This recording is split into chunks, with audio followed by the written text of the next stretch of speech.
morning to all you tropical dreamers. Today is the day of two veries. It's both very pretty in here and very quiet in here. Just me. So, just now. Anyway, I did promise a few people a little video. As you can see, been prepping a little just for a couple of cocktails. I'm making a dessert cocktail today, and I'm going to make something with Pernod of all things. Could all go very wrong. Yeah. Anyway, so we've got some crazy ingredients put together, and I'm going to run through this in just a second. Let me just make sure I've prepped properly, and I'll come straight back to you and we'll start this video. Okay, guys, I'm going to start with the Pernod cocktail, and this is for Joe. Bless him, boy band Joe, I call him. He likes Pernod. Not everyone likes Pernod. I'm not a fan, got to be honest. But we can make something that's not massively popular, or not everybody likes it. We can make it drinkable. With pulling some of the things away that people don't get about it. It's really powerful. Aniseed is really strong in it. Obviously, it's what it's made of.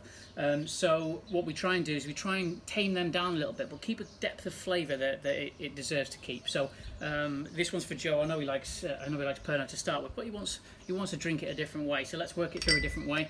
What we're going to do, we're going to start obviously with the cocktail glass. So this is called the Boston Shaker. It's two parts. It's glass and tin. A lot of people are into the two tin methods and different ways, but these are the ones that always work well for me. So Pernod we'll start with, and we're going to start with 6 centilitres of Pernod, and we'll just stick that on the side. We'll stick that right there in front of everything. Now what I'm going to do as well, in order to cut the burn out of alcohol, we're going to use a bit of citrus. Okay, so if we cut some wedges of citrus up, we can work it through that way. We're going to use 4 big wedges of lemon. Okay, now obviously to cut through the lemon, we're going to use sugar. Anyone really interested in the actual full measure of these recipes, let me know. Until that point, look at it, think about it, enjoy it. I'll be honest whether I think it's right or not. This is the first time I've made this one, so I'll be honest whether I think it's worked or not for me. Okay, Pernod in there, crazy looking colour. Always when it's mixed with ice or water, it goes in a little milky sort of shade. And I'm using basil. Don't know why. Just thought I had it at hand. Might work well. There's something else that's going in here which sounds a bit weird in a minute. It's not this. This needs a little bit, because this is technically a food style drink. We're going to put a couple of bits of chili sauce in there, which is like a little hot pepper sauce. And I'm going to use carrot juice. Now this is carrot juice with a little bit of orange juice in it as well, okay? Not a lot of that, just about 2 centilitres of that. So we've actually put all that together. So what we've got is the Pernod. Pernod is going to go with the lemon juice. So the lemon juice, the citrus of the lemon juice is going to cut the alcohol burn of the Pernod out. So you're going to end up with the aniseed, but then obviously the basil and the juice and everything is going to soften the aniseed down again. So you're going to get kind of the flavour coming through, but it's going to be a lot rounder, almost like, let me take inspiration from Jackie from Mistinger with her Jackie carrot. So we've got carrot juice, and she used to put Pernod in her carrots, in her pureed carrots, always very, very good. And everyone knows Pernod in orange works well as well, and orange and carrots. So all them three sort of things in a cooking way work together. So, you put a star anise in with your carrots in the oven, fantastic. Put some orange peel in with your carrots in the oven, fantastic. Let's try and work it through this. The citrus is slightly different in that respect, that you wouldn't put your lemons in the oven with your carrots, but let's do this. So what we'll do is we'll muddle this up, as if you're not muddled up already with how fast I speak. We'll muddle it all up.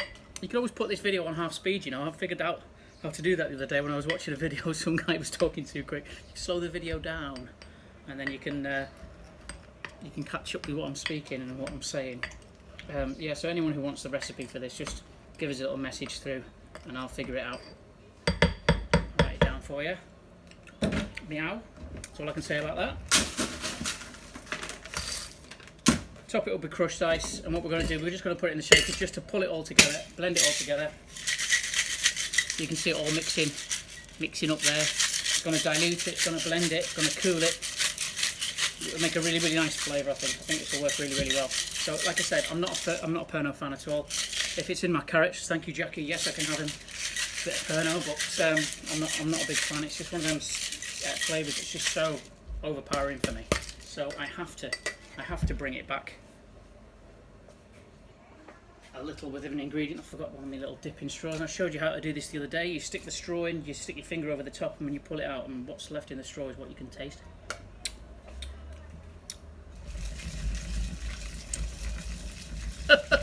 I think this, the boys and girls, this might just be a revelation. I'm not even kidding. So I've got to be happy with that. Really, I'm quite happy with that.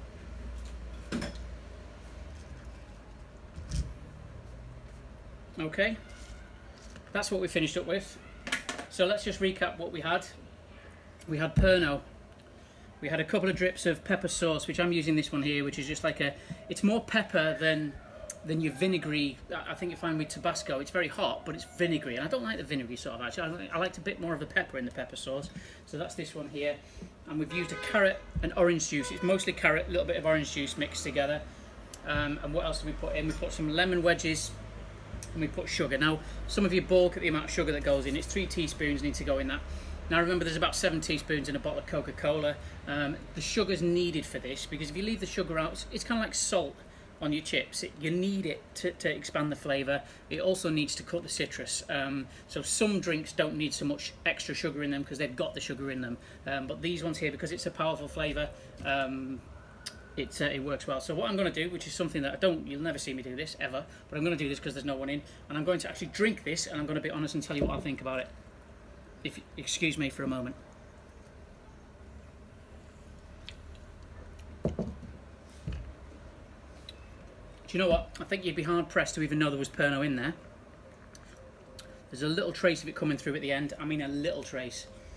I'm finding that absolutely stunningly refreshing. And to be honest, that might be an absolute winner for me. I might, if there's a cocktail competition and none of you are going to join in and steal this idea first, because I've just made this for the first time right now. This would be a winner if you wanted to get something that's drinkable by everybody who really didn't like Pernod or wasn't sure about Pernod, or maybe liked it but didn't like it all the time. That is an absolute winner for me.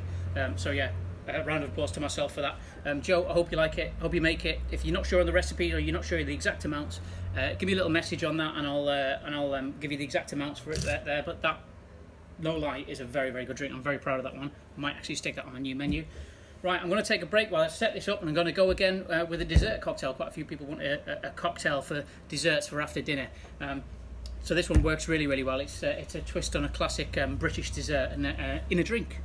Who knew? Who knew? So coming up shortly with round 2. Okay guys, ready to go again, and I'll show you a little method as well, a decoration method as well, which will help with this one. We have a biscuit, which will come evident why we've got a biscuit in just a moment or two.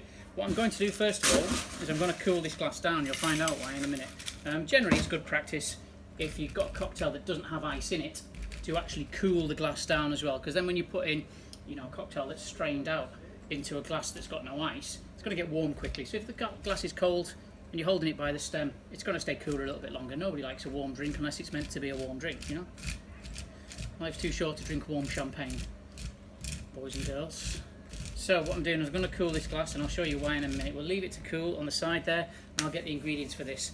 So you've heard of banoffee pie. You've all heard of banoffee pie. Like bananas, don't like bananas, whatever. This is going to be a banoffee pie-tini. And as I was explaining the other day, like, when you see martini, like a porn star martini or an apple martini, doesn't mean that it's got martini in it. Martini is a branded product. Generally, people call martini drinks that are in a martini glass. This is called a lot of things. It's most well known as a martini glass, although it was originally just a cocktail glass. So if you talk about a martini or an appletini or whatever, it's basically trying to depict that style of drink. It's going to be a little one that's no ice in it technically, and it's a nice little style. It's got generally the same amount of liqueurs in it, or spirits in it, but just slightly less liquid in it. I'll go through that another day. Anyway, mixing glass again. We've got the Boston glass here and the Boston tin again. So I'm using today for this banoffee pie-tini, I'm using vanilla vodka, which is absolute vanilla we use. Okay, and I'm going to measure this in so you can see it. I'm going to use 2, 3, 4 elephants of that, which is 4 centilitres of vanilla vodka. That's a full strength vodka, 40% alcohol. Very, very nice vodka. One of my most popular, most used spirits in here. And I'm going to use a banana liqueur. Now, don't use the cheapest banana liqueur you can find, because you'll just find that they're just shallow in flavour. This one here is not the most expensive you'll find either, but it's very reasonably priced, and it's got a really good depth of flavour. You need something with a good depth of flavour, okay? So we're putting 2 centilitres of that in. Okay. Now, normally my cocktails would contain 6 centilitres of alcohol or liqueurs mixed, so 6 centilitres would be one of these glasses. okay, which is 6. So if there's 5 different liqueurs in there, or spirits, it adds up to that 6 centilitres. This one here, because these two aren't so strong, also because the cream and milk, which is going in a minute, is going to overpower the alcohol. It's going to taste like there's no alcohol in it, which is dangerous in its own right. I'm going to put a little bit more in this because we need a little bit more to cut through the cream and the milk, okay? And this is a butterscotch liqueur. So we can stick all that in there.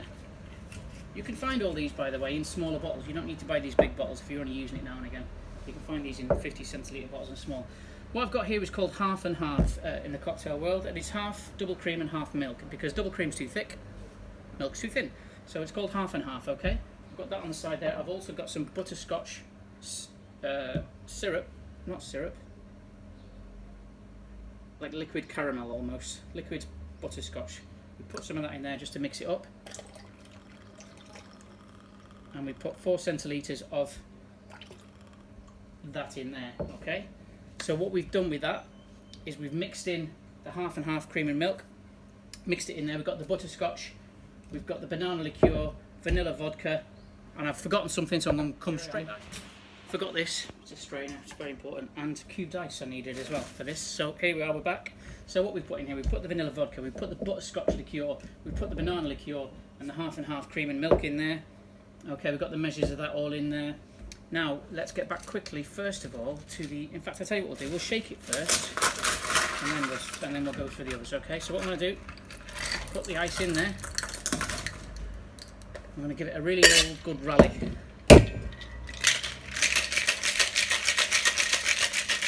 Always hold 2 parts of it, just so it doesn't fly apart. I've got one of them ones with a little lid on top. Always hold the top as well. Nothing worse than spraying the people behind you as dropped one of these once. So let go of it, half shake, flying across the room. No one was hurt in the making of that cocktail. Okay, we mix that up. Manam, manam. That's very good. Okay, so what we're going to do is, first of all, we get rid of this ice that's in here. Okay, we shake that out so it's dry. What we've got here is a very cold glass, and we're going to use this. We're going to create a little decoration in the glass by just going across it. Now this isn't my usual squeezer, so it's going to be a little bit wobbly. No, terrible, terrible, but normally with my usual squeezer it would come out very, very good. And then we're going to pour that in there. Now the fact that it's cold liquid means that that little butterscotch caramel thing should stay as a decoration, wobbly as it is on the side. Can you even see that? Yeah, no. Very, very bad, very bad, yeah, very bad wiggly line. But yeah, it'll stay there. So what you can actually do when you come to drink it, you can actually move your straw around and mop up the little bits of caramel that are in there. Always a nice touch as well, because it's technically a banoffee pie teeny, as in a banoffee pie martini. Get a beer mat and we'll just put it, just rest it on the side there, and then we'll get a biscuit and we'll break it on one side of the glass. And the reason why we put the beer mat on it, just for decoration purposes, I shall show you immediately. This means it'll just be on one side. See that? Beautiful. So yeah, banoffee pie teeny. Can I try it? Great. It just tastes like an alcoholic banoffee pie. And who doesn't like an alcoholic banoffee pie? Thanks guys, there's 2 there. Again, if you want to know the recipes or you want me to slow down talking, I can write them down for you and send them on. Hope you like these 2. I'll try and pick obscure cocktails, because I'm not going to pick most of them that are on my menu, because then people start copying them. But we'll pick some obscure ones and run through all these ones that you can try yourself at home. This one here is a lot stronger than it tastes, so I'll give you a warning on that one there. But very, very good as a dessert cocktail. People who don't want dessert, don't really want a cocktail, but you know, you want something in between, perfect for you. Cheers guys, speak to you soon.